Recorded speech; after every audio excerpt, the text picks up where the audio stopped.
My name is Jung Hong. I'm from South Korea. I'm a senior at UC Berkeley, and I'm currently studying political science. I grew up just like any other American students. I spoke English, joined student government, participated in different student groups, and I wanted to go to college. But during senior in my high school, while I was filling out my college application, I came upon a question where they asked for my social security number. And since I didn't know what to put, I asked my mother about it, and she told me that I don't have a social security number. And then she told me everything about my immigration status. I felt as if I did something wrong, as if I was an inferior being.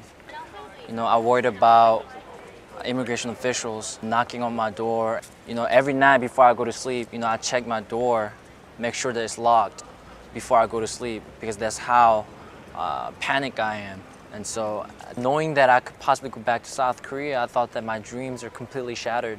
I hated the question about how my friends asking me, when are you getting your driver license?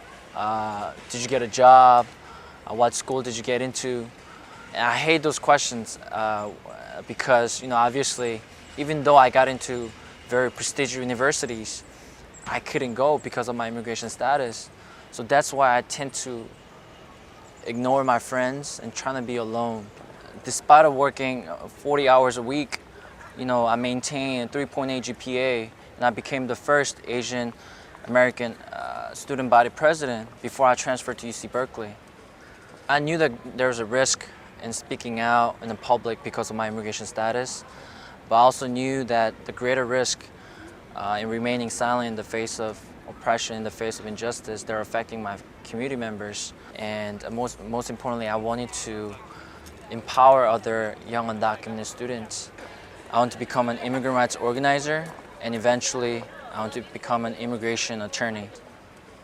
And I think the UC Berkeley is a very unique place. It's the only institution that have the campus-wide support for undocumented students. Under the leadership of Chancellor Bergeno, we created a undocumented student program director, which is huge. Because of those type of programs, I could get help, academic support, mental support, and the career support. Haas Scholarship definitely changed my life because undocumented students like me, unable to get a job, obtain a driver license, or receive any type of financial aid. So we're very much dependent upon either scholarships or relatives' help. Main motivation to keep me what I'm doing is, I think, because of my mom. Because my mom worked 12 hours a day, 7 days a week, sacrificing her time and energy just to support my education.